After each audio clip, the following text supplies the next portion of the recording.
What if you could see the one thing, the one moment, every single person wishes they could take back?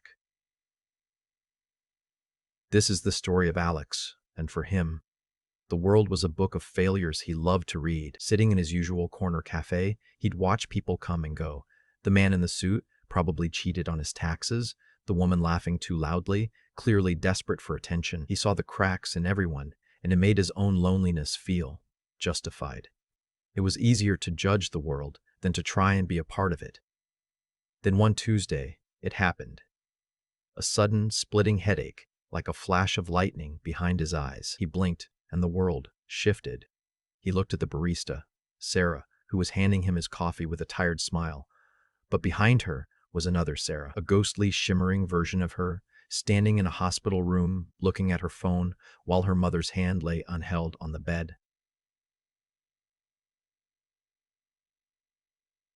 The regret was so thick, so painful, he could almost taste it. He stumbled back, knocking into a businessman. "Hey, watch it," the man grumbled. Alex looked at him and saw it again. A ghostly image of the man, years younger, standing at a crossroads. One path led to a law school, the other to a small stage with a guitar in his hands. The image of him choosing the briefcase over the guitar was drenched in a quiet, gray sadness. Alex could see it. He could see their deepest regret, playing on a loop around them like a phantom movie. At first, it was a superpower. He felt like a god. He walked into a business meeting and saw his boss's regret, a ghostly image of him shaking his head no to a risky but brilliant project years ago.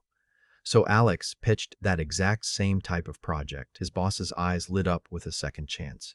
Alex got the promotion. He went on a date and saw the woman's regret. A shimmering image of her trusting someone too quickly and getting her heart broken. So Alex acted distant, mysterious, unavailable. He thought he was being clever, giving her what she secretly wanted, a challenge.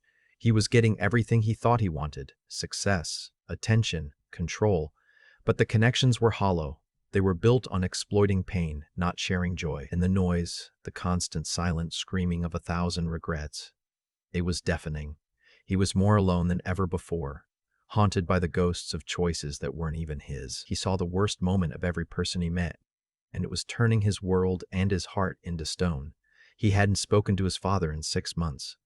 It was easier that way. His father was a cold man, a man of quiet disappointment and missed birthdays.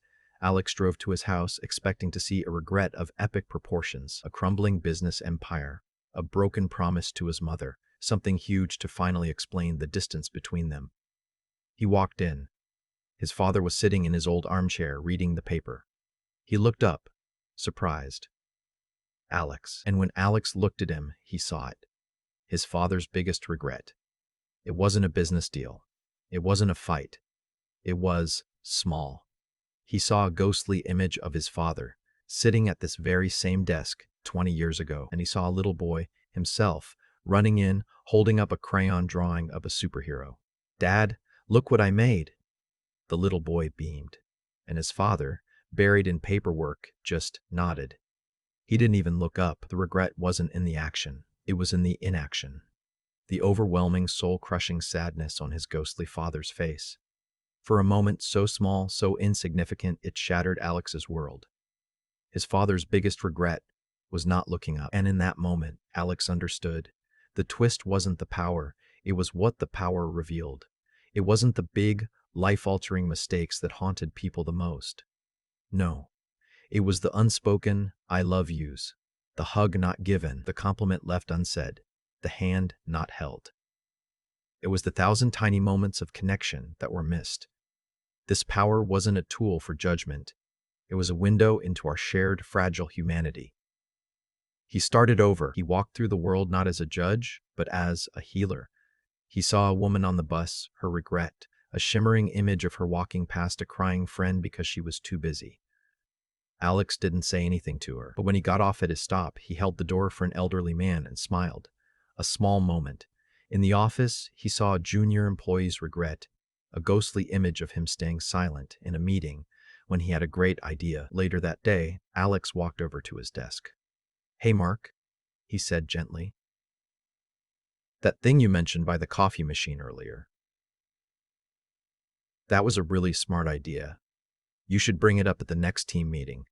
I'll back you up." The look of relief on the young man's face was worth more than any promotion. He went back to his father's house, not to talk about the past, but to create a new moment. He just sat with him, and they shared a cup of coffee in silence. And for the first time, the silence wasn't empty. It was full. Alex is back in the cafe now. He still sees the ghosts. He sees Sarah, the barista's regret of that unheld hand.